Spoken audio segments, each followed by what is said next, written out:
été dénoncé. La 9000. The 9,529th meeting of the Security Council is called to order. The provisional agenda for this meeting is peace consolidation in West Africa. The agenda is adopted. In accordance with Rule 39 of the Council's Provisional Rules of Procedure, I invite the following briefers to participate in this meeting. Mr. Leonardo Santos Simao, Special Representative and Head of the UN Office for West Africa and the Sahel, and Ms. Lauriane Teru Benoni, Regional Director, Office for West Africa, the Sahel, and the Lake Chad Basin Institute for Security Studies. It is so decided. The Security Council will now begin its consideration of item 2 of the agenda. I wish to draw the attention of Council members to the report of the Secretary General on the activities of the UN Office for West Africa and the Sahel in document S/2023/1075. I now give the floor to Mr. Leonardo Santos Simao.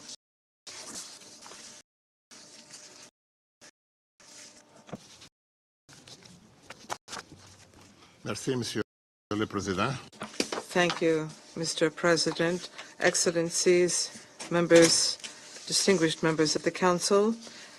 Today, I have the honor to introduce the Secretary General's report on the situation in West Africa and in the Sahel, and on the activities of the UN Office for West Africa and the Sahel, UNOWAS. Allow me to begin by congratulating the French presidency for its leadership in the Council during the month of January in these troubling times. Over the past 6 months, the situation in West Africa and the Sahel has been marked by diverging developments. On the one hand, there has been significant progress in consolidating democracy, and this reflects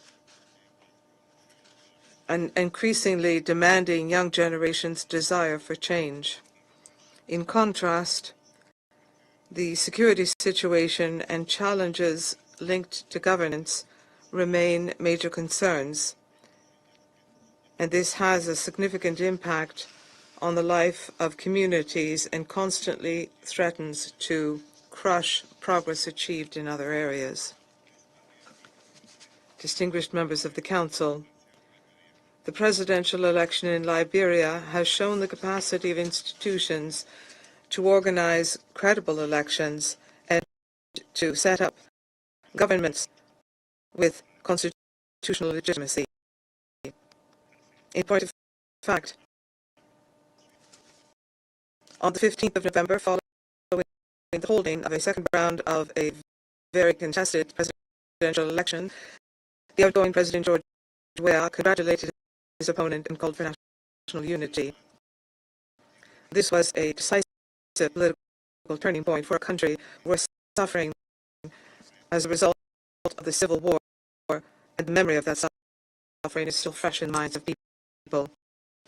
In Senegal, enthusiasm surrounding the selection of the next leader of the country in the upcoming presidential elections on the 25th of February, which may well be one of the most competitive, is also palpable. Ghana has also shown its commitment to democracy with the involvement of 2 main parties in a transparent process and the election of their candidates to the highest state function, preparing for general elections this December. At the same time, however, both Sierra Leone and Guinea-Bissau saw confrontations between the elements of the security services against each other. These events, coming in the wake of electoral processes, reminded of the need to build the credibility of institutions and processes of democratic governance in a sustained manner. failing which underlying fragilities are always likely to resurface one way or the other. In Sierra Leone, it is to be hoped that the spirit of the agreement for national unity signed in October between the government and the main opposition party, as well as ECOWAS's ongoing reconciliation efforts, will help overcome the current tensions. In Guinea-Bissau, intra-institutional tensions, culminating into the dissolution of the parliament for the second time, seems to close a window of opportunity for much-awaited essential reforms. Going forward, a constitutional review that clarifies the division of powers is essential to definitively break the cycle of instability plaguing the country. In the Central Sahel, we also witnessed another unconstitutional change of government in Niger in July, creating a belt of military-led governments in the Sahel, adding to the substantial governance, humanitarian, and security challenges that we have been facing in that region. Arguably, a respect of basic freedoms, notably of assembly and expression, is indispensable for building trust between the citizens and institutions. Regrettable arrests of journalists and human rights defenders, as well as restrictions to internet access and freedom of the press, amongst other concerns, again fueled perceptions of a decline in the civic and political space in some countries.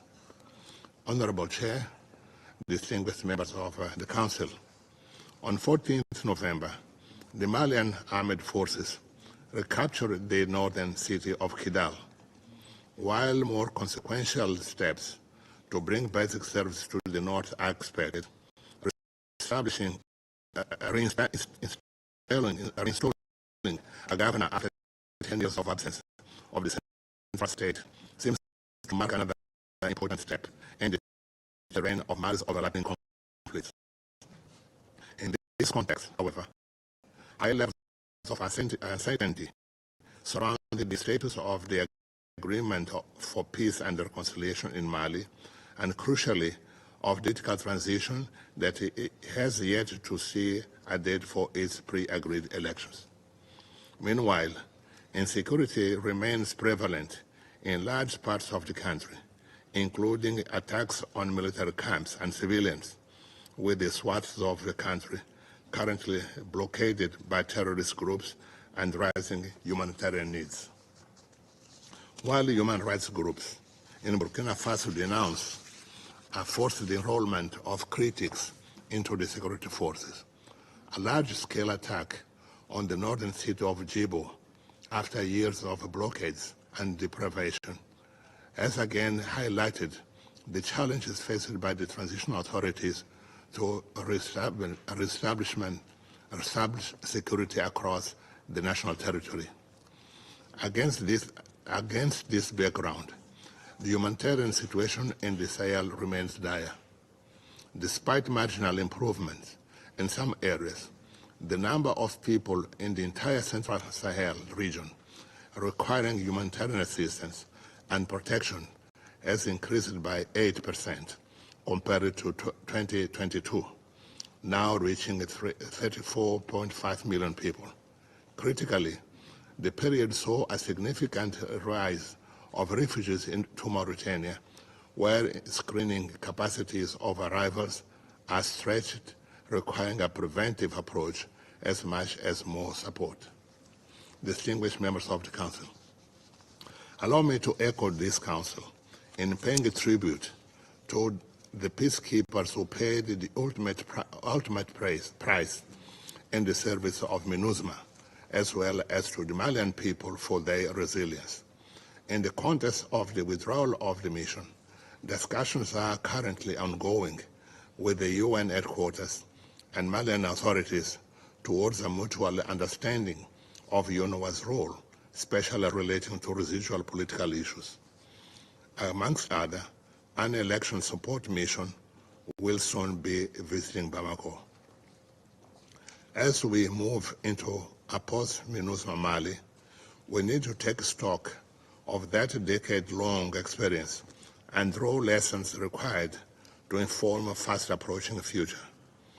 As a legacy of MINUSMA, the UN will continue to maintain a key role in support of the Malian people, but remain committed to deliver. All the while, the closure of MINUSMA, the departure of the foreign forces, and the uncertainty about the G5 Sahel following the withdrawal of Burkina Faso and Niger portend a reconfiguration of regional security coordination mechanisms. Conversely, coordinated operations under the multinational joint task force have contributed to some tenuous stabilization in the Lake Chad region. At this juncture, I would also like to congratulate the Council for adopting a framework for assessed funding for African Union-led peace operations. This is imperative as reflections are underway on how to reorient UN peace and security tools to meet contemporary threats and challenges. In this regard, the possible deployment of an African Union standby team as part of addressing regional security needs is to be welcomed. Therefore, it is my hope that the full implementation of the Security Council Resolution 2719 will happen soon. Moreover, I'm encouraged that ECOWAS is taking steps to fully operationalize its Priority Action Plan 2020-2024 to eradicate terrorism in the region, using its own mandatory contributions to make a decisive move stemming insecurity in the Sahel, preventing more suffering, and bringing children back to school.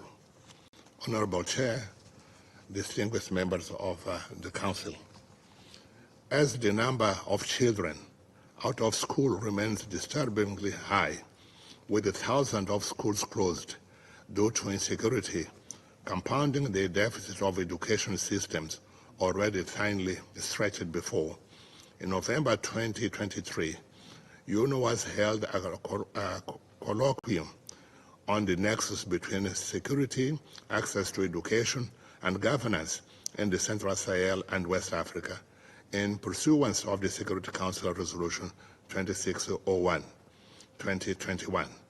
Going forward, the deliberations offered an entry point for a multi-stakeholder roadmap to provide emergency education as the most important lever for children to shape their future and build their countries.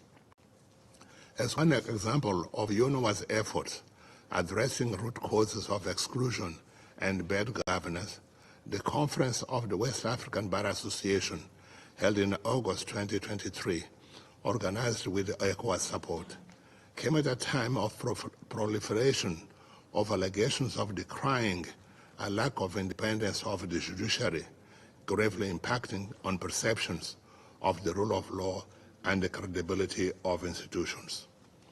Long dormant, the event revitalized the association, setting in motion a revision of its statute and removing barriers to its functionality. In this spirit, we will equally continue engaging ECOWAS on the formalization of the Community's Forum of Ministers of Justice.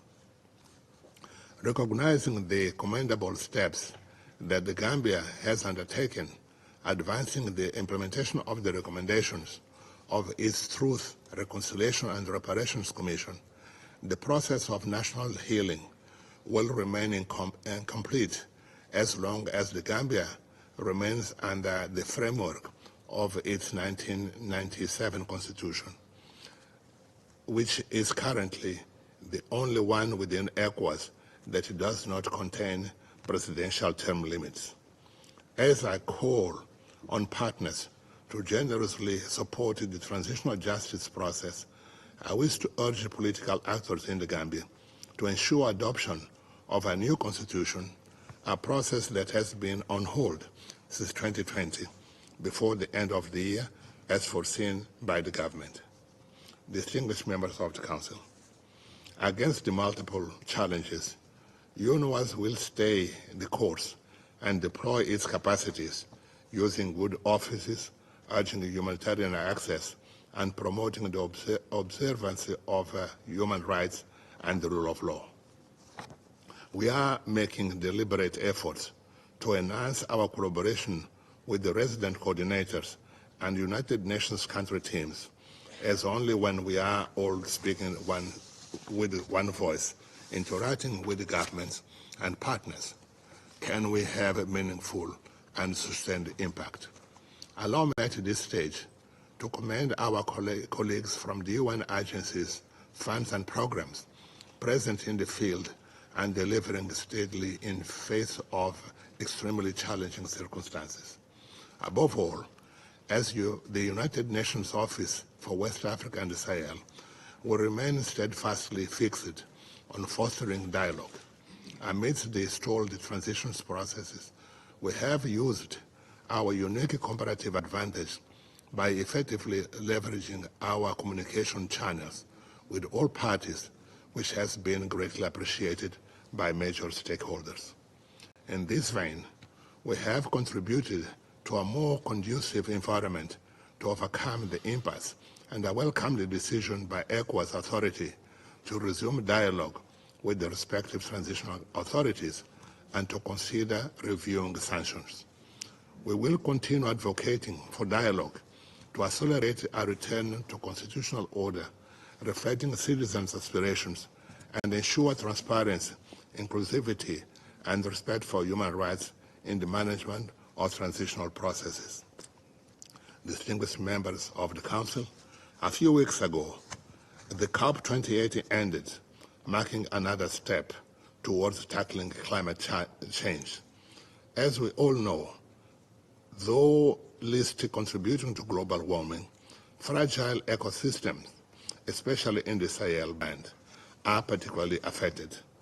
As evidenced by situations in the Lake Chad Basin and Liptako-Gurma region, the negative impact of climate change, such as prolonged drought and unpredictable rainy seasons causing flooding, on peace and security in the West Africa and the Sahel, is a lived reality we cannot ignore.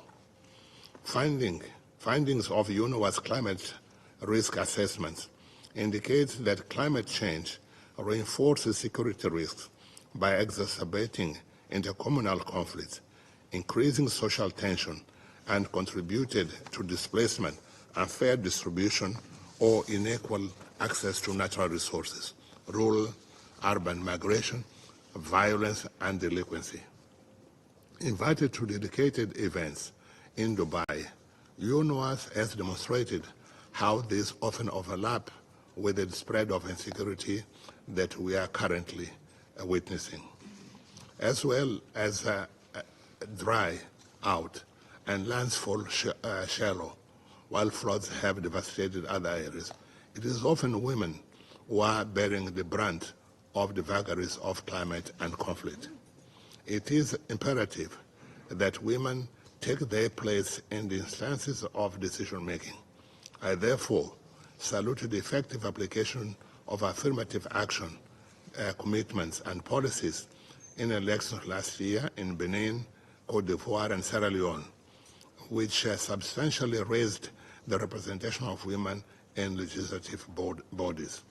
In this vein, I would like to call on parliamentarians, other stakeholders, and partners to advocate as an important first step for the passing of respective legislation, notably in the Gambia, Ghana, Liberia, and Nigeria.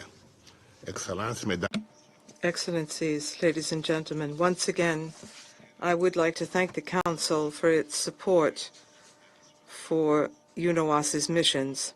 In accordance with our mandate, we will continue to work together with our regional and international partners to consolidate peace, security, and democracy in West Africa and in the Sahel.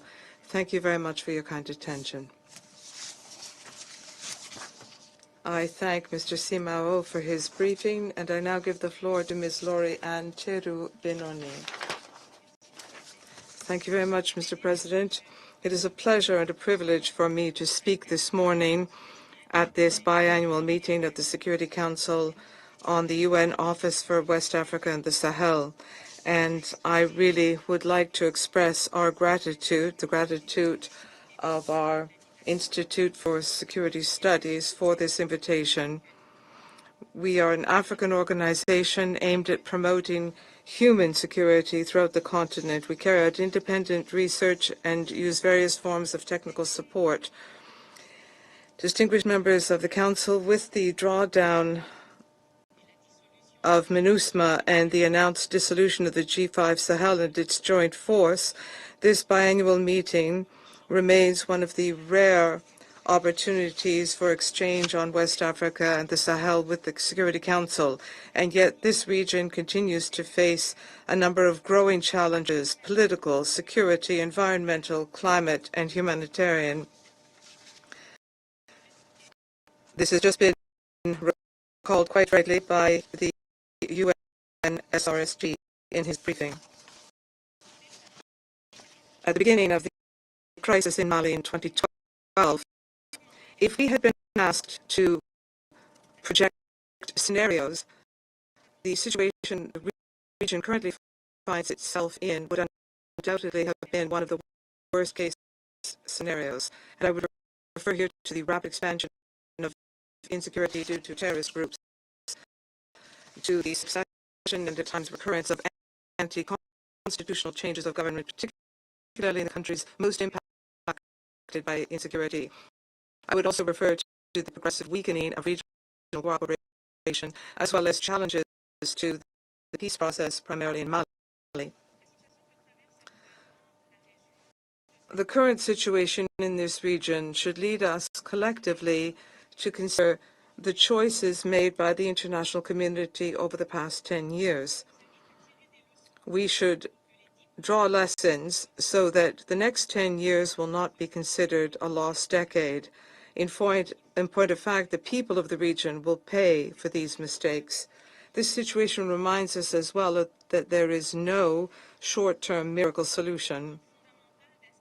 Our immediate actions, therefore, must be part of a medium and long-term approach to promote structural change for our West African societies. And on this point, I would like to share with you some thoughts which I and my team in our institution, the ISS, have discussed. There are two trends, namely growing insecurity and the management of military transitions. We hope that these thoughts will be useful to members of the Council.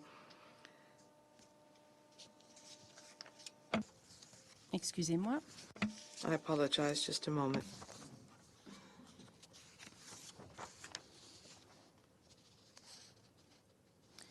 Les travaux de l'ISS. In the work done by the ISS, we've interviewed hundreds of people linked to terrorist groups in the affected countries of the region, and we've determined that armed groups operating in the Sahel in 2012 were already supplying their groups primarily with fuel from some coastal countries and by selling stolen cattle or gold from clandestine gold mining to finance some of the coastal countries. And this was well in place before terrorist attacks took place in that country. While recalling the importance of continuing to invest in prevention, our work has shown that because we considered the Sahel lost, we needed to redirect our efforts and the resources towards the coastal countries. But that is misguided thinking, and the repercussions will have a lasting impact on the well-being of people as well as on the security and stability of the region. We therefore must urgently rethink our answers, bearing in mind the connectivity and the interdependence of all of these spaces and the multidimensional nature of the supply chain and of financing and recruitment which fuel insecurity. The expression, the spillover from the Sahel to the coast, has been seriously underestimated. On the question of human resources, and just to close on this first trend, I would insist on the importance of anticipating the inevitable withdrawal of terrorist groups. Let me explain. Sooner or later, people linked to or associated with active terrorist groups in the Sahel and in the coastal countries will try to get out. That was the case in the Lake Chad Basin, where combatants from the various Boko Haram factions withdrew following military victories of governments in the region, following a process of dialogue and violent fighting between rival terrorist groups, or they withdrew simply because they'd grown weary of violence. States in the region and African sub-regional organizations, as well as the United Nations, therefore should be preparing now for that possibility. And in order to do that, we need to draw on lessons learned, sometimes good or bad lessons, in the disarmament, demobilization, repatriation, reintegration, and reinstallation process in the Lake Chad Basin countries. I'm thinking in particular of calls for withdrawal and coordination at the national and regional level, addressing gender-specific issues and the needs of the community, as well as setting up appropriate legal systems. Therefore, we must create additional spaces for exchanges where these experiences, which have the potential to make a significant contribution to reducing conflicts in the region, could be introduced, discussed, built upon, and adjusted in different contexts. Let me turn now to the second and last trend, namely managing ongoing transitions. More or less 10 years ago, Mali, Burkina, Niger, and Guinea were already in transition after such a constitutional change of government. This yo-yo effect and the fact that for some of these countries, and in some of these countries, these cycles are increasingly short, means that we need to provide some kind of support for transition. We must take a preventive approach to avoid creating conditions for a subsequent coup d'etat. In order to optimize the results of ongoing transitions, we have to look at the composition of the groups, not just the length of time in office, by identifying areas where progress could be achieved despite the context. To date, ECOWAS, the UN, and the African Union, as well as other outside actors, have put pressure on the military authorities to make sure these transitions are short and are led by civilians. But that makes respectively 40, 28, and 23 months that the military authorities in Mali, Guinea, and Burkina Faso have been in power. These extended transitions and often repeated transitions have become transitions of an indeterminate length, and this has an impact on elections, and the time therefore has come to be pragmatic. There are many challenges, and the challenges have been clearly pointed out by the SRSG, but we have opportunities as well. They may be limited, but we need to be able to identify and take advantage of these situations to lay the foundation to address recurrent insecurity and to make sure that there is no backsliding. That goal means that we must keep our eye on the situation beyond post-state coup elections, and we must even reassess the preventive mechanisms. But be aware, the goal here is not to encourage long-standing military transitions. In democracy, we all agree that the role of the military is not in the presidential palace. Their presence in power must be brief. And returning to constitutional order must remain our key objective. It cannot be an end in itself or the only criterion for success. I will stop here, and I thank you very much for your kind attention. I'd like to thank Ms. Lauriane Theroux-Benoni for her briefing, and I would now like to give the floor to those council members who wish to make statements. I give the floor to Sierra Leone. Mr. President, I have the honor to deliver this statement on behalf of the members of the A3+, namely Algeria, Guyana, Mozambique, and my country, Sierra Leone. Allow me to thank our briefers, SRSG Leonardo Santos Simao and Ms. Leeroy and Theo Benoni for their important contributions. The A3 Plus welcomes the report of the Secretary General on the activities of UNOWAS and avail ourselves of this opportunity to commend the efforts of SISG Mr. Leonardo Santos Simao in actively engaging with the countries of the region. We encourage and support his further efforts in the implementation of the UNOWAS mandate and sincerely thank him for his briefing, as I had already mentioned today. Mr. President, since the last briefing to this Council and the renewal of the mandate of UNOWAS, we have seen the consolidation of democracy in Côte d'Ivoire, Liberia, Nigeria, and Sierra Leone, as well as the positive development regarding transitional justice in the Gambia. We particularly wish to highlight the progress on women's representation and participation in the political space in Côte d'Ivoire and Sierra Leone, with both countries implementing and exceeding the quotas in their affirmative action policies and legislations. We underscore the need for countries undergoing political transition to adhere to their electoral timelines and ensure democratic consolidation and good governance, the rule of law, respect for human rights, gender equality, sustainable development, and the inclusion of civil society in democratic processes. The A3 Plus therefore welcomes the relevant and fruitful discussions on the issue of unconstitutional changes during the African Union High-Level Seminar on the Promotion of Peace and Security in Africa, held on 17 to 18 December 2023 in Oran. We note that the referendum held in Mali in June 2023 set out a pathway for further efforts based on an inclusive process. We reiterate the centrality of the 2015 agreement on the peace and reconciliation in Mali, resulting from the Algiers process, and strongly urge all signatory parties to resume dialogue and commit to the implementation of the agreement.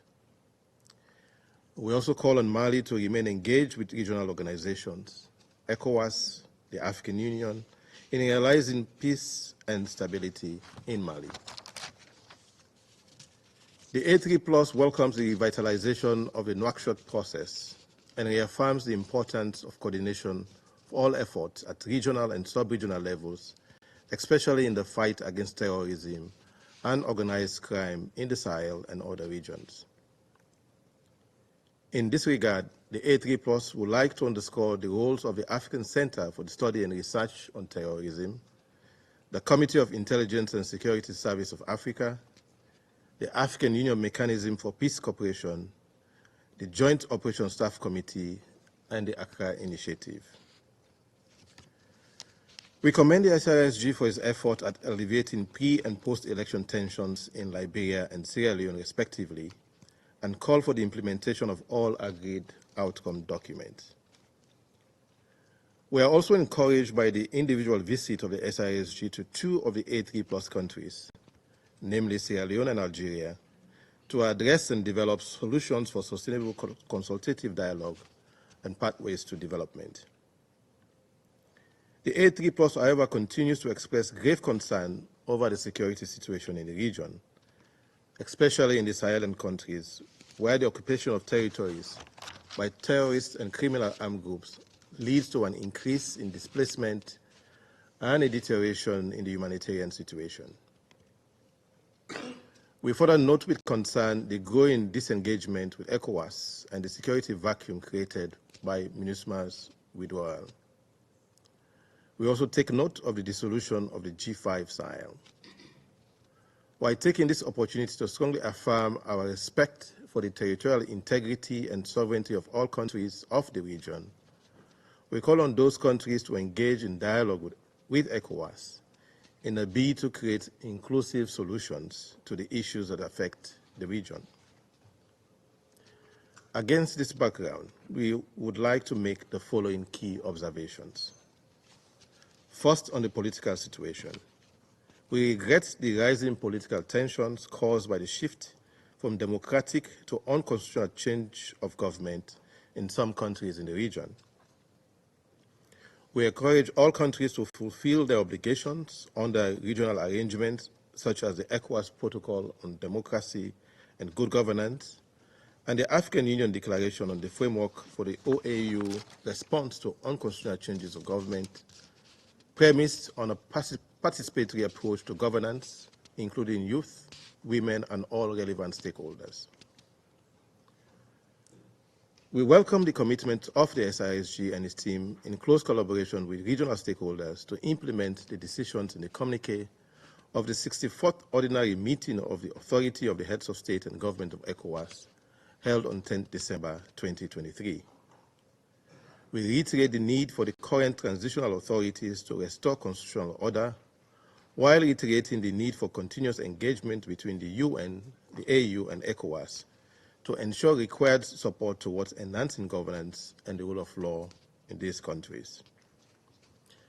Secondly, on the security situation, we regret the growing incident of terrorism and violent extremism in West Africa and the Sahel. The spread of terrorism from the Sahel to coastal states remain a major concern. We continue to unwaveringly condemn attacks by terrorists and violent extremist groups against civilians and security personnel in the region and pay tribute to those who lost their lives in those attacks. With the closure of MINUSMA, we urge coordinated action with the neighboring countries to minimize any further adverse security impact on Mali and the region. The role of the sub-regional, regional, UNOWAS, and other UN agencies therefore becomes even more critical in this context. We note with concern the shrinking of civic and political space in the region and urge the scaling up of preventive mechanisms and diplomatic mediative measures to address this problem. We are also seriously concerned about the reported upward trajectory of maritime insecurity incidents in the Gulf of Guinea following years of decreased instances of piracy and armed robbery at sea. In this regard, we urge cooperation and collaboration in the implementation of the frameworks to address maritime insecurity in the Gulf of Guinea, including the Council's Resolution 2634. Thirdly, we regret the dire humanitarian situation in the region, particularly in the central Sahel areas. The A3+ calls for the attention of the international community on the situation which, according to OCHA, has left over 26.1 million people in the Sahel region in need of humanitarian assistance and protection in 2023, a 24% increase from the previous year. We are deeply concerned that reportedly 5.3 million people in Burkina Faso, Mali, and Niger are food insecure as of December 2023, while 1.8 million children in the region suffer from acute malnutrition. Further, school closures caused by insecurity have left children exposed to the risk of sexual exploitation and recruitment by terrorists and criminal armed groups. We continue to call for donor partners to prioritize the implementation of humanitarian response plans for countries in West Africa and the Sahel by helping to meet the $3.5 billion United States target required to tackle the increasing humanitarian needs, of which only 36% has been received as of December 2023. Mr. President, on climate change and its adverse implications for the region, we reiterate the firm belief that the prevailing crises in the region are aggravated by this phenomenon, which has led to, among others, displacement and competition over declining natural resources, for example, between farmers and herders. We welcome progress made in the implementation of the Dakar Call to Action on Climate Change, Peace and Security, which calls for the United Nations system, including UNOWAS, UN country teams, the Climate Security Mechanism, and ECOWAS, to continue working with regional and national partners to support regional government in this field. Finally, we urge for a comprehensive approach that addresses the root causes and take equal cognizance of the socio-economic challenges in West Africa and the Sahel. This requires support to address the governance and development deficits and commitment to building a national consensus that will ensure meaningful participation by women and youth in decision-making and governance processes. To conclude, the A3 Plus is prepared to engage with fellow Council members towards the issuance of a presidential statement on UNOWAS, given the significant development in the sub-region and the importance of the Council adopting a consensus approach to the relevant issues, as well as in order to demonstrate full support to the mandate of the SISG. I thank you. I thank the representative of Sierra Leone for his statement, and I now give the floor to the representative of Switzerland. Thank you, Mr. President. I would like to welcome the special representative of the Secretary General, Mr. Leonardo Santos Simão. I thank him for his statement and for the invaluable work of his office. And of course, I also thank Ms. Loriente Benoni for her statement and for the valuable information provided. The signs of continued strengthening of democratic governance and the positive advances in transitional justice in some of the region's countries, as my colleague from Sierra Leone has mentioned, are encouraging. However, today's briefing underlines that the security situation, particularly in the Sahel, remains worrying. In addition, humanitarian needs continue to grow. On the political front, some transitional processes towards a return to constitutional order are not progressing as planned, and we have faced a new coup d'etat and several attempts in 2023.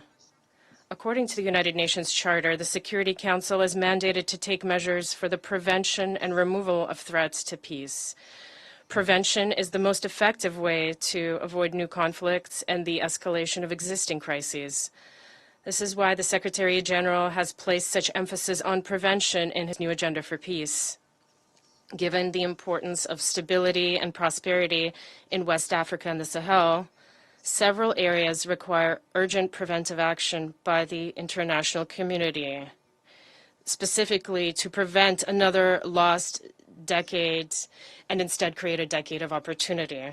Firstly, in terms of governance, specifically through inclusive elections, a large number of elections took place in West Africa in 2023, most of them peaceful.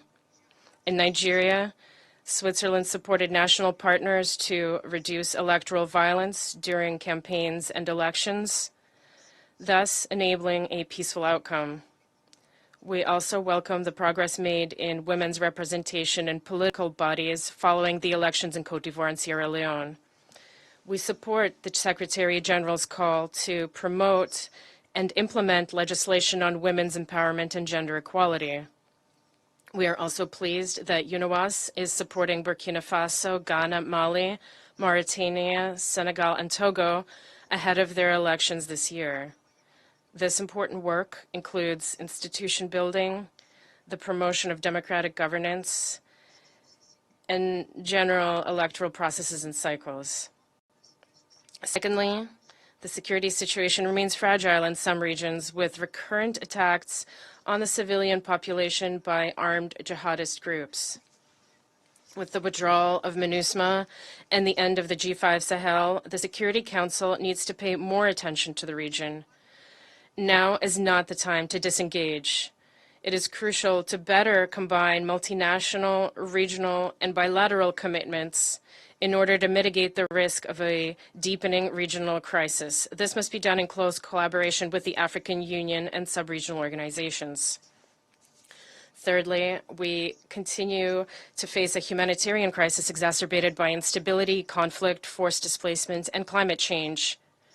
The ever-increasing humanitarian needs, coupled with diminishing resources and access challenges, often due to insecurity, are impacting the population. According to the Secretary General's report, over 26 million people in the Sahel require vital assistance, but only 36% of the humanitarian response plan is funded. Switzerland has contributed to the plan, for example, by meeting the food and nutritional needs of over 1 million people in Mali in 2023. Finally, climate change and its consequences for security in West Africa and the Sahel are a reality that cannot be ignored. The region suffers disproportionately. Switzerland, as raised during the stake-in that preceded this briefing, welcomes the progress made by UNOWAS in implementing the Dakar call to action. Ongoing analysis of climate security risks and a better understanding of the link between climate peace and security must be an integral part of measures towards sustainable peace. This is particularly important to help the most vulnerable countries adapt to the effects of climate change. Mr. President, the Security Council must take its responsibility to act preventatively seriously. It must support the United Nations effectively in applying the full range of diplomatic, humanitarian, sustainable development, and peace-building tools.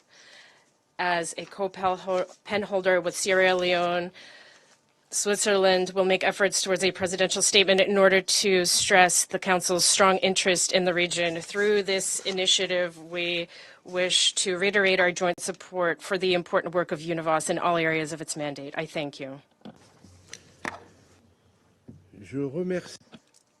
I thank the representative of Switzerland for his statement, and I now give the floor to the representative of the United States. Thank you, Mr. President, and thank you, Special Representative Samel, for your briefing, and thank you, Ms. Deru Benoni, for your presentation. The United States remains gravely concerned about democratic backsliding across the region and strongly supports UNOWAS and its instrumental role in preventing and mitigating conflict, addressing election-related crises, and promoting inclusive dialogue processes in the region. We recognize the continued efforts of UNOWAS to help promote and sustain democratic processes. The UNOWAS mandate is now even more important considering the MINUSMA drawdown. It is critical that the transition government of Mali fully cooperate with the UN to ensure a safe and orderly liquidation of MINUSMA.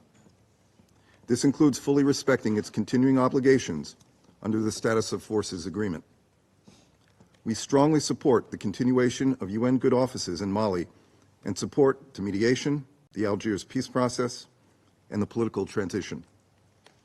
We encourage the UN to continue working closely with the transition government and to swiftly recommend an appropriate transfer of specific tasks formally assigned to MINUSMA to UNOWAS and the UN country team. We regret the dissolution of the G5 Sahel owing to the withdrawal of Mali, Burkina Faso, and Niger. While we continue to support the Secretary General's recommendation to terminate the reporting obligation on MINUSMA's support to the G5 Sahel Joint Force, we firmly believe this should be balanced by an increase in the number of UNOWAS reports the Council receives per year. This Council needs more, not less, visibility on a region that, as the Secretary General notes, requires fresh approaches to its complex security threats and development needs. The United States recognizes and appreciates the release of Salim Bazoum.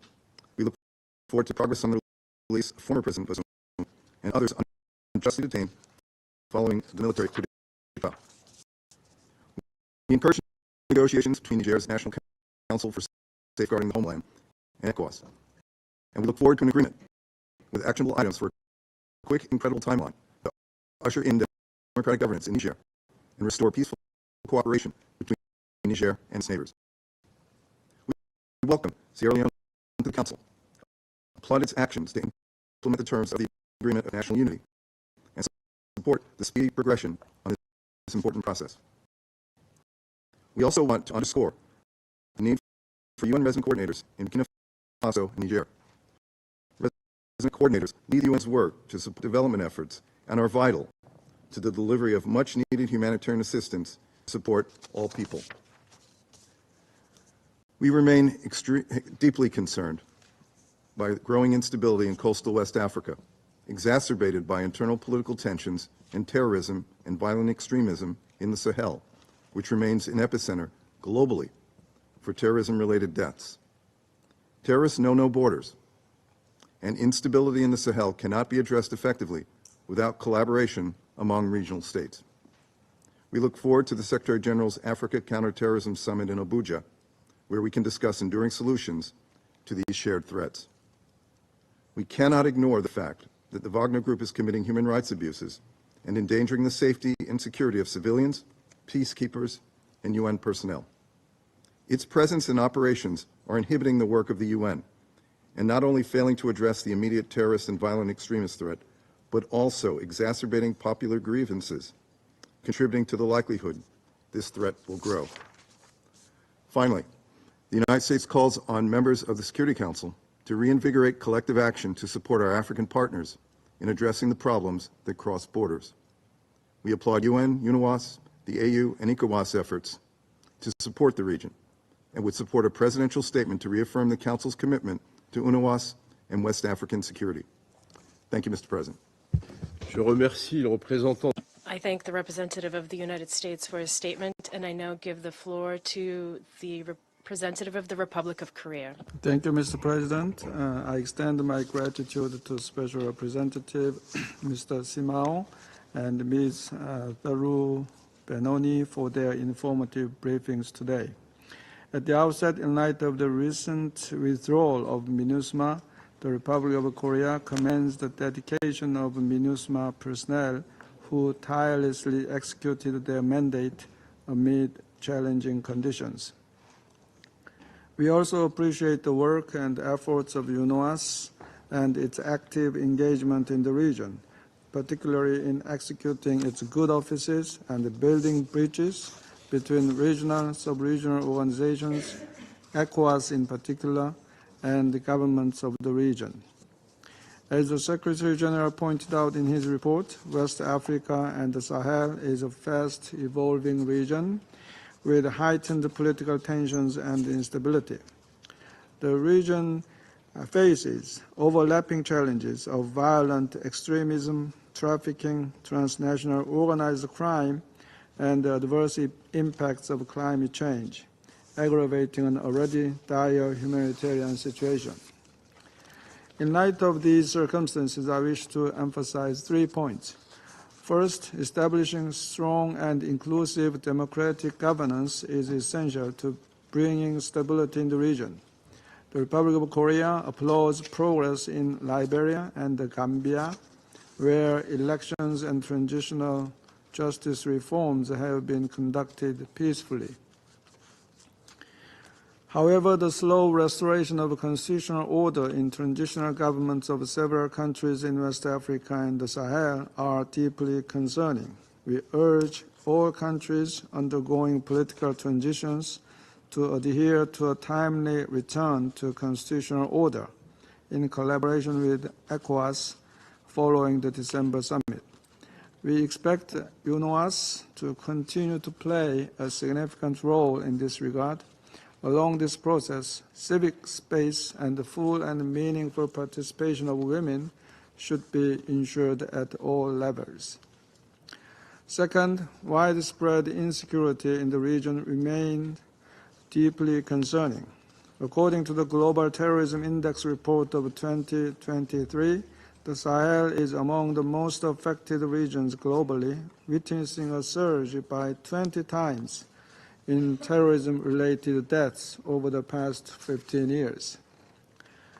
In recent months, heightened insecurity has been observed in the Central Sahel countries, particularly against the backdrop of the withdrawal of MINUSMA and disbanding of the G5 Sahel and its joint force. This situation poses an imminent risk of insecurity spreading to coastal states of West Africa. It is important that the international community closely keep an eye on the region to prevent a security vacuum and seek new and effective approaches to address security threats and terrorism. Therefore, it is imperative for the Security Council to sustain its continued engagement in the region.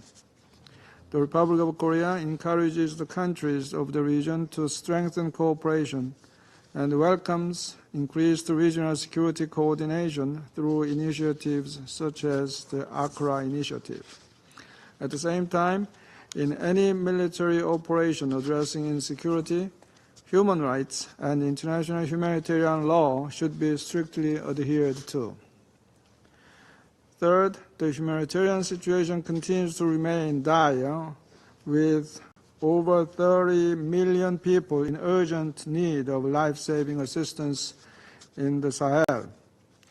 Addressing the root causes of conflict requires a comprehensive approach within the HTP nexus and with focus on prevention. The Republic of Korea has supported peace-building projects totaling $20 million over the last few years to the countries of the Sahel to help these countries build resilience against fragility. In this regard, Korea supports close collaboration between the PBC and the Security Council. In addition, climate change exacerbates existing vulnerabilities, further jeopardizing peace and security in the region. UNOWAS is uniquely placed to comprehensively address this transboundary challenge with wide-ranging partnerships. The Republic of Korea encourages its collaboration with the countries in the region, regional organizations, relevant UN entities, international financial institutions, private sector, and civil society. We also emphasize the need to continue and increase supporting relevant expertise of the mission, including the Climate and Security Advisor. In concluding, the Republic of Korea reaffirms its unwavering support for the work of Special Representative Simao, UNOWAS, and the regional organizations in consolidating peace in West Africa and the Sahel.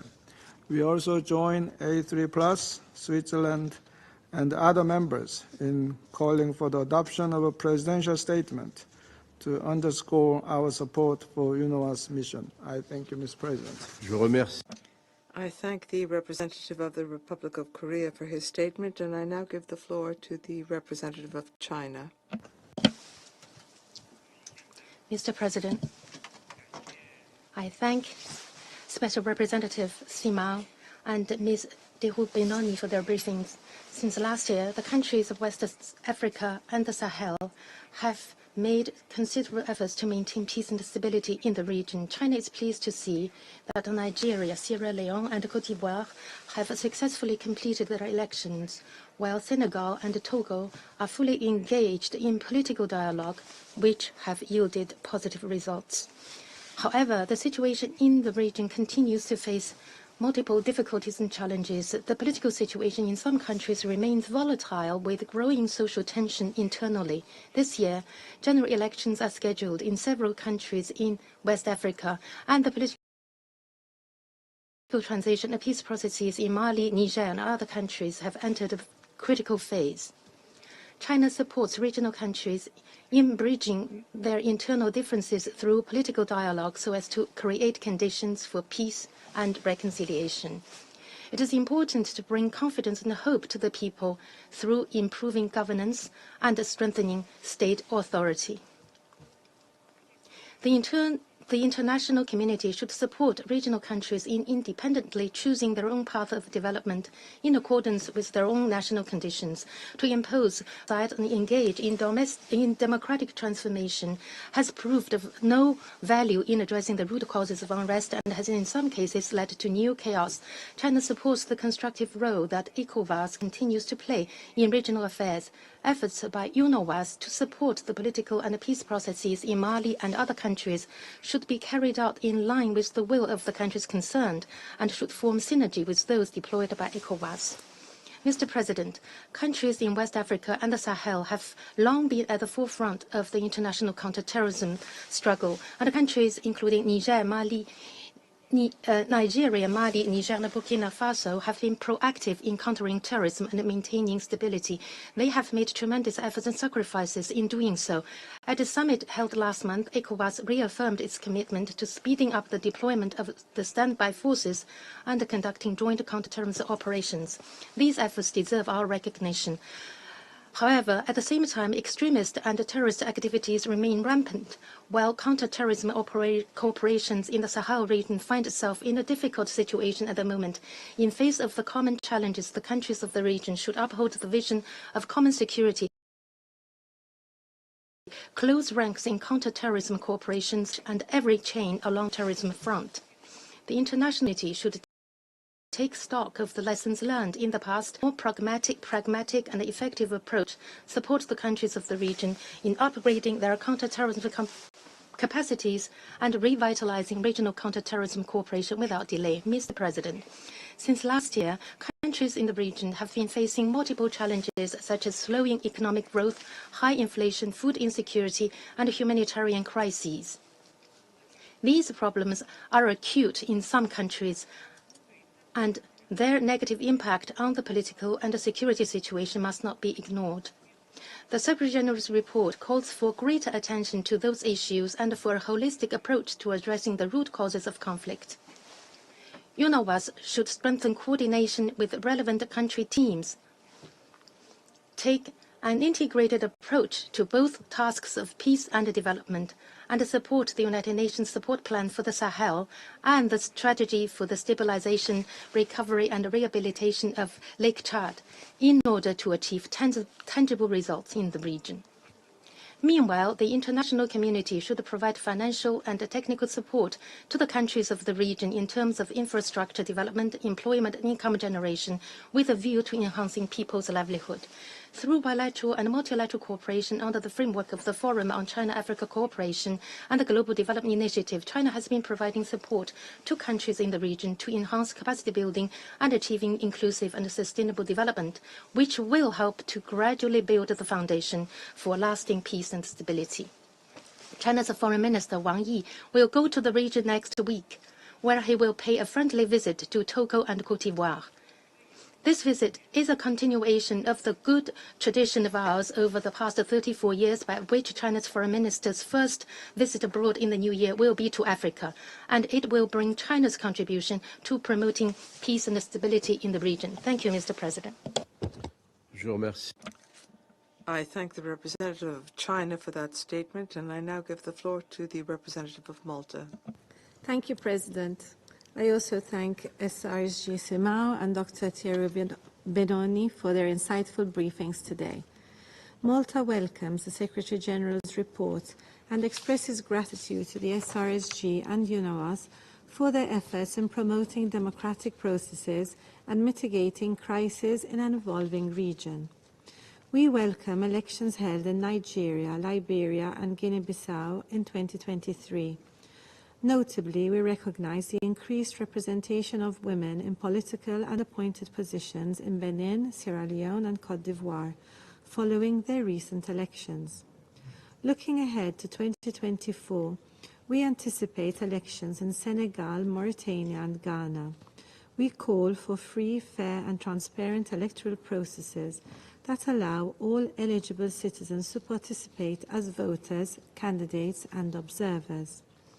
For those countries under transitional government rule, we urge them to commit to realistic plans of transition and to return to constitutional order without any delay. Specifically, we reiterate our strong call for the immediate and unconditional release of President Mohamed Bazoum of Niger, and we support the way forward proposed at the 64th extraordinary session of ECOWAS held last December for restoration of constitutional order in the country. On this note, we reaffirm our support to ECOWAS under Nigeria's current chairmanship as it continues to uphold accountability while offering technical advice and support to transitional processes. President, the dire humanitarian situation, compounded by other drivers of conflict, such as political instability, violent extremism, and climate change, demands our urgent attention. The resulting large-scale displacement of populations in the region is extremely worrying. We pay tribute to those humanitarian aid workers and journalists killed in the region, as well as those who persevere despite relentless challenges, including due to a shrinking civic space. We reiterate our call for strengthened protection of those in vulnerable situations, especially women and girls facing gender and sexual-based violence, as well as children who face heightened risk of recruitment, severe acute malnutrition, lack of education due to school closures, and armed conflict. As signatories of the joint pledges on climate, peace and security, Malta recognises the pivotal role of risk assessments and preventive measures in addressing climate adverse impacts in the region. We fully support this pillar in the work of UNOWAS and encourage further collaboration with relevant sub-regional fora. President, Malta uses today's occasion to highlight the situation in Mali, particularly following the closure of MINUSMA, at the request of the Malian transitional government. The international community must continue to play its part in supporting and safeguarding the well-being of Malian people, as the country is seeing a surge of terrorist attacks and hostilities between the parties of the peace agreement. We call on the transitional government to openly engage with the UN system and to define a new role for UNOWAS and the UN country team in transferring the mission's tasks. To conclude, President, Malta believes in the power of transforming challenges into opportunities in West Africa and the Sahel, a region which holds great potential. It is for this reason that Malta supports increased reporting by the Secretary-General, supplemented by briefings to this Council on the region's multidimensional challenges. Our collective goal to overcome these challenges should also lead Council members to adopt the pending presidential statement under this item. I thank you. Je vous remercie. I thank the representative of Malta for her statement. I now give the floor to the representative of the United Kingdom. Thank you, President. I'm grateful to SOSG Simao and Dr. Theru Benoni for their briefing this morning. Let me make 4 points on security, democracy, climate change and humanitarian need. First, as we've heard, security across the Sahel is deteriorating. The UK is particularly concerned about the situation in Mali, where UNOWAS has a crucial role to play after MINUSMA's withdrawal. We encourage UNOWAS, through its good offices, to help bring all signatories to the 2015 Algiers Accords back to the negotiating table. The UK welcomes ECOWAS's contributions to regional security and supports the potential of the Aqua initiative. We also stand ready to support the region and the UN for the upcoming Africa Counterterrorism Summit. We reiterate that the region's security challenges are only exacerbated by the destabilizing chaos of Russian mercenary group Wagner. Second, democracy is under pressure. Timelines for the restoration of constitutional governments in Mali, Burkina Faso and Guinea continue to slip. We echo ECOWAS's calls for a return to constitutional order, and we encourage recommitment to transition timetables. We call on Niger to agree a transition timeline with ECOWAS and urge adherence to an inclusive and transparent transition in Chad. The United Kingdom congratulates Liberia for its recent peaceful transfer of power and welcomes the Peacebuilding Commission's role supporting this process. We urge redoubled efforts on UNOWAS's regional work to prevent election-related tensions. Third, the Security Council has recognised the adverse effects of climate change on security and stability in the region. We welcome UNOWAS's work in the climate security nexus. The UK is supporting work in the region to build the resilience of those most vulnerable to climate change. And fourth, the humanitarian situation remains dire. Since 2019, the UK aid has supported over 15 million in the Sahel with life-saving assistance. But humanitarian needs are still going unmet. We call on all actors to ensure safe and unimpeded access for humanitarian assistance. In closing, President, in light of the regional challenges we've all set out here today, we should recommit to even closer work with UNOWAS and the regional organisations. We join others in calling for a presidential statement of the Council to reflect this commitment. I thank you. Je vous remercie. I thank the representative of the United Kingdom for his statement. I now call on the representative of Slovenia. Thank you very much, Mr. President. At the outset, I would like to thank the Special Representative, Mr. Shimao, and Ms. Teru Danoni for their briefings today and for their insights. Allow me to express my country's unequivocal support for the work of UNOVAS.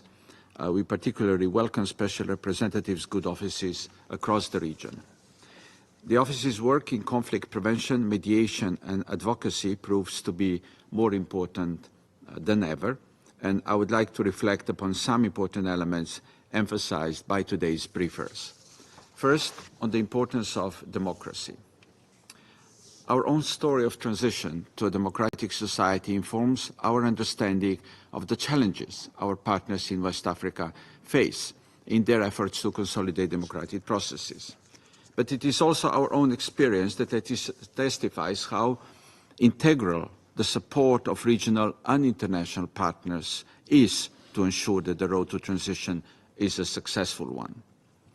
Close coordination between UNOVAS, ECOWAS and the countries in the transition processes is crucial for a timely return to constitutional order in compliance with the agreed commitments. A great level of caution should be attributed to the shrinking civic and political space in some parts of the region. Giving voices to all segments of society is key to building trust necessary to sustain peace. We encourage the governments and political parties in the region to embrace an inclusive political dialogue with full, equal, safe and meaningful participation of women and youth. And we value the insights of the Special Representative on good practices in Côte d'Ivoire and Sierra Leone and commend UNOVAS for their work on gender mainstreaming in electoral processes and the implementation of the Council's resolutions on women, peace and security in the region. Secondly, on the insecurity in the Sahel. Unprecedented levels of insecurity and instability, exacerbated by the threat of terrorist and violent extremist groups and intercommunal violence, are a matter of our great concern. With the withdrawal of MINUSMA from Mali, it is essential that the Council considers reinforcement of the UN efforts through UNOVAS and the UN country team. This is not the time to turn a blind eye to the region, but a time to invest in prevention, peace building and regional stabilization. We agree with the briefers that the counter-terrorism efforts must go hand in hand with long-term investments in resilient societies and institutions. Slovenia denounces violations of international humanitarian and human rights law in the counter-terrorism operations and calls for investigation and accountability of all actors involved. In order to help prevent the spillover of the insecurity from Sahel to the coastal states, of which we heard today also from the briefers, the European Union launched a new security and defence initiative in support of the countries of the Gulf of Guinea. We also recognize the interconnectedness of the security situation in North Africa and the Sahel. Thirdly, violence and effects of climate change lead to dire food and water insecurity, waterborne diseases, forced displacements, and the deepening of humanitarian crises for millions of people in the Central Sahel. Slovenia is alarmed by the impact of these struggles on the recruitment of children by armed groups, abductions of girls, school closures, and sexual and gender-based violence. The region urgently needs our increased attention on the impact of climate change on peace and security. The need was reaffirmed in the recently adopted landmark declaration on climate security at the Sahel Climate, Peace and Security Forum in Bamako. This leads me to my final point today, Mr. President. Experience from the region shows that only long-term engagement on humanitarian, development and peace nexus can lead to durable solutions. They must be rooted in conflict-sensitive investments in sustainable development and unquestionable respect for human rights and human dignity. Slovenia joins other members in recognizing the work of UNOVAS in this regard, and we support a 3+1 appeal for a new presidential statement that would show the Council's support for the region and for the efforts of Mr. Shimao's team. Thank you. Je remercie. I thank the representative of Slovenia for his statement. I now give the floor to the representative of Ecuador. Thank you, President. I thank Special Representative Santos Simao and Dr. Teru Benoni for their informative briefings this morning, and I'd also like to thank the Secretariat for the detailed report on recent events in the region. I will briefly refer to three main aspects: institutionality, security, and humanitarian fallout of insecurity. Firstly, Ecuador believes that solid and stable institutions will improve the living conditions of people in the long term and effectively address the root causes of violence. In recent years, there has been a proliferation of changes of government in the region outside of constitutional order without a reduction in violence or an improvement in living conditions. Clearly, instability is harmful for security and development. Any attempt to disrupt constitutional order is to be condemned. In particular, the coup d'etat carried out in Niger, and we call and join others in calling for a prompt return to democratic order. Ecuador welcomes recent important steps taken to consolidate democratic processes and institutions through the holding of peaceful elections in recent months, particularly in Côte d'Ivoire and Liberia. Ecuador also appreciates and supports the efforts of ECOWAS to restore constitutional order in Burkina Faso, Guinea, Mali, and Niger. We must reiterate our appeal for fulfillment with agreed commitments and a respect for established timetables. Secondly, security. We are following with concern the ever-worsening situation in Central Sahel regarding security, particularly in Burkina Faso, Niger, and Mali, and the persistent threat of violent terrorist violence is spreading to the south. Ecuador reiterates its unequivocal condemnation of any terrorist act, and we express our solidarity with victims of violence. We also recall that in combating terrorism, states must respect international law, international humanitarian law, the rights of refugees, and international human rights law. The role of UNOWAS in the region is of vital importance, and therefore, in the case of Mali, we would call for the Security Council to continue to coordinate with this regional body and share information on the situation in this country once MINUSMA has ended its role. The end of initiatives such as the Group of Five of the Sahel is disturbing. Terrorism is a scourge which transcends borders, and therefore it requires international cooperation. For that reason, we welcome the efforts which have been carried out in this regard. We also believe it is necessary to continue with these efforts to maintain maritime security in the Gulf of Guinea. Finally, and thirdly, I would mention the humanitarian fallout of insecurity. In all contexts of violence, the most vulnerable sectors are disproportionately affected, namely women, youth, children, and older persons, and the situation in the Sahel is no exception. Of particular concern is the number of people in need of humanitarian assistance. It has reached 6.1 million last year, and that represents a 24% increase over 2022. Ecuador reiterates its support for the work of UNOWAS, the entire UN system, and ECOWAS to mitigate the humanitarian needs and to play a key role of coordination with governments, always bearing in mind the principle of national ownership at all levels. Joint work by countries of the region is essential to address the underlying causes of violence, and in this way to disrupt the vicious cycle of unrest in order to work towards development and to building sustainable peace. Thank you, President. I thank the representative of Ecuador for his statement. I now give the floor to the Russian Federation. Mr. President, we thank the Special Representative of the UN Secretary General for West Africa and the Sahel, Mr. Leonard Simao, for presenting his report on the current situation in the region and the activities of his office over the past year.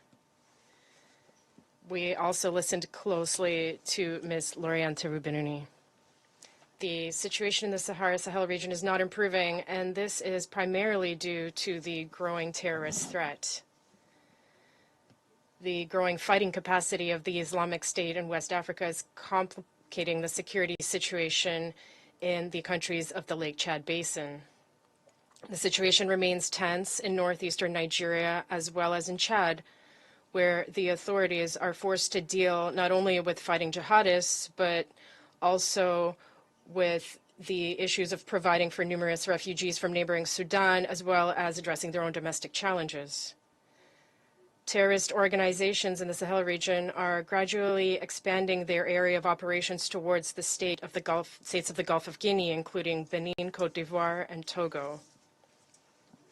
The epicenter of tensions remains the border areas of Mali, Burkina Faso, and Niger, located in the so-called Liptako-Gourma Triangle.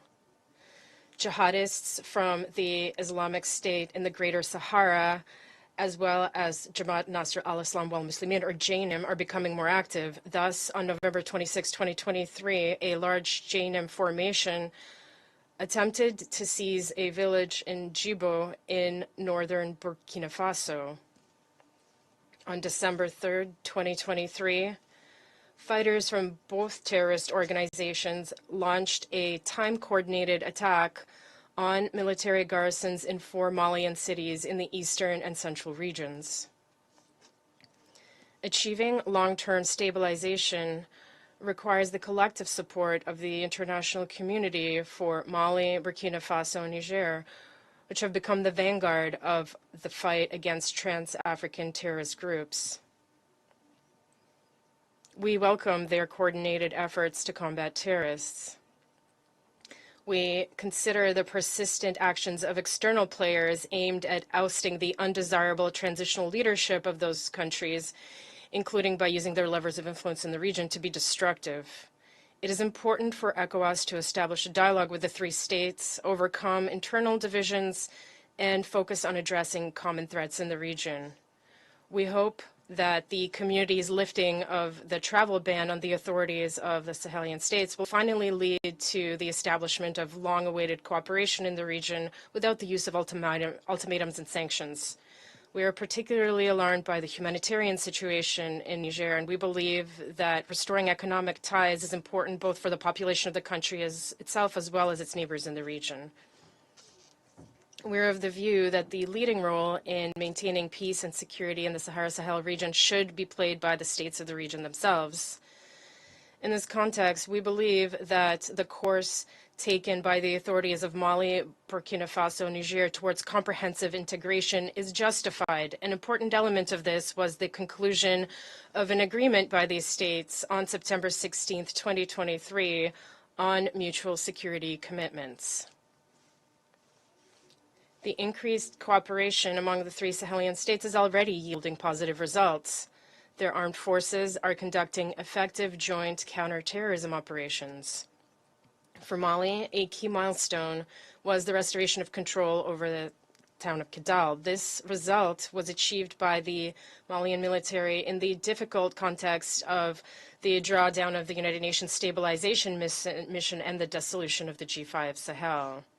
At the same time, it is important that the transitional authorities in Burkina Faso, Guinea, and Mali are committed to their obligations to comply with the agreed timeframes for a return to constitutional order.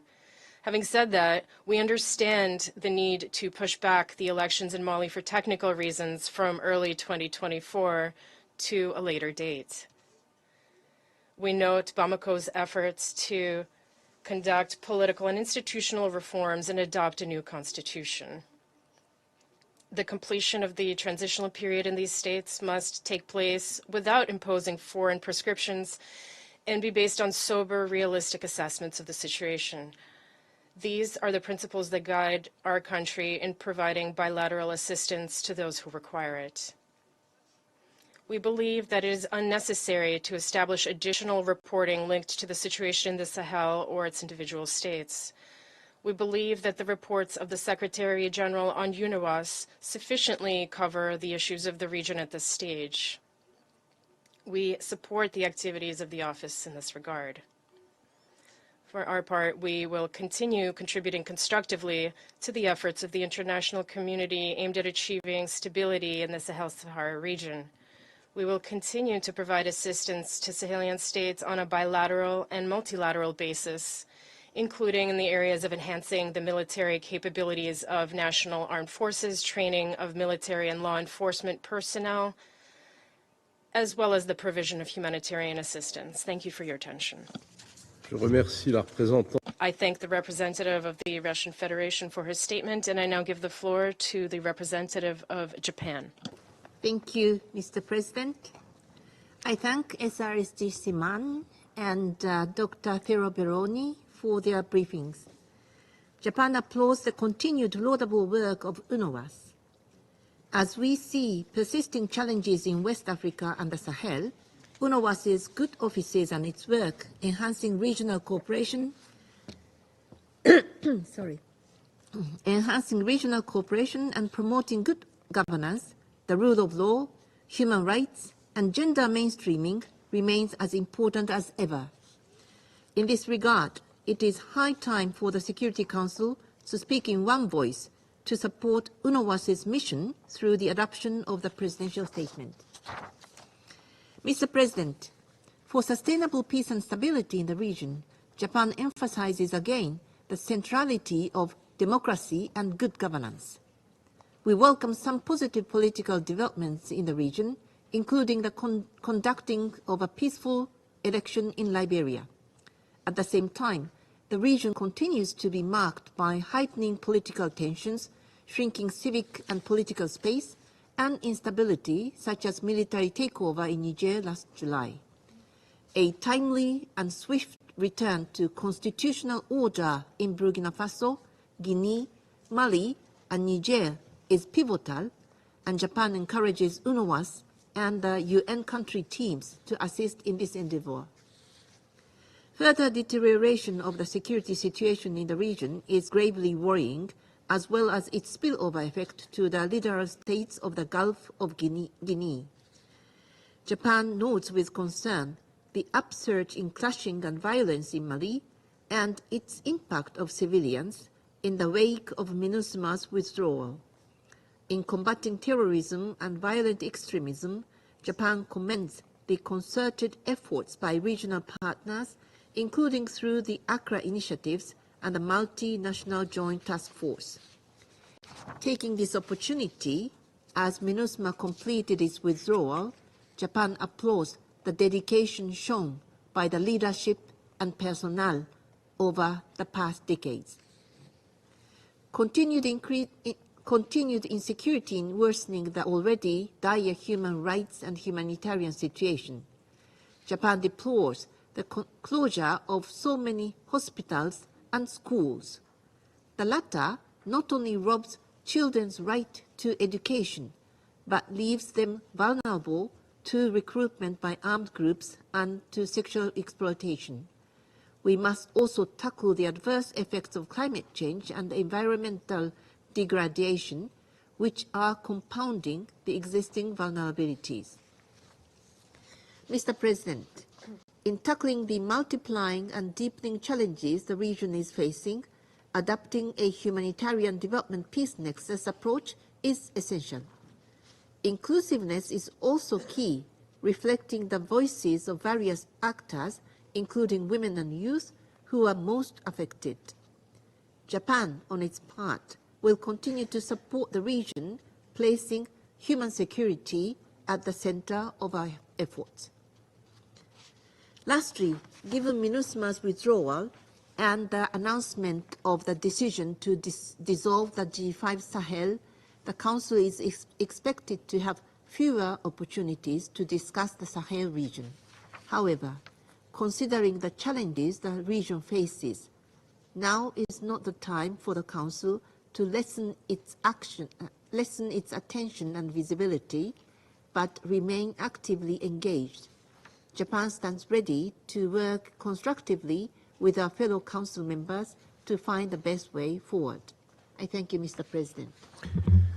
Je remercie. I thank the representative of Japan for her statement. I shall now make a further statement in my capacity as the representative of France. I thank the special representative and Madame Benoni for their contributions. West Africa and the Sahel have had to face many challenges over the past year. Political crises, the breakdown of constitutional order in Niger, and the withdrawal of MINUSMA under difficult conditions after a 10-year presence. France's thoughts are with the populations made vulnerable by these situations, and particularly with the 26 million people in need of humanitarian assistance. However, there were some positive developments to be noted, such as those in Côte d'Ivoire and Liberia, where elections were held in a transparent, inclusive, and peaceful manner, with a significant increase in women's participation. In Gambia, efforts were made to set up the Truth, Reconciliation, and Reparations Commission.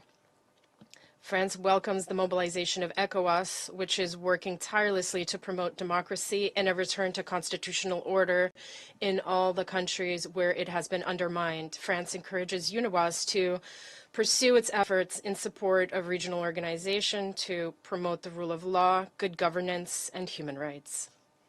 National political situations must not lead us to lose sight of the cross-cutting threats that continue to affect West Africa. I refer in particular to terrorism, maritime insecurity, food insecurity, and climate change. These are challenges that all require collective action on our part. The statement made by Council members who signed the Climate, Peace, and Security Pledge at the start of this meeting attests to this. On all of these aspects, France will continue to collaborate with the stakeholders in the region who wish to do so within a framework of respect for international law and the Charter of the United Nations. It will continue to call for the continued attention of this Council. Thank you very much. Prend les fonctions de président du Conseil. Il n'y a plus d'oratrice ou d'orateur inscrits sur la liste. J'invite à présent les membres du Conseil à poursuivre l'examen de la question dans le cadre de brèves consultations. La séance est levée.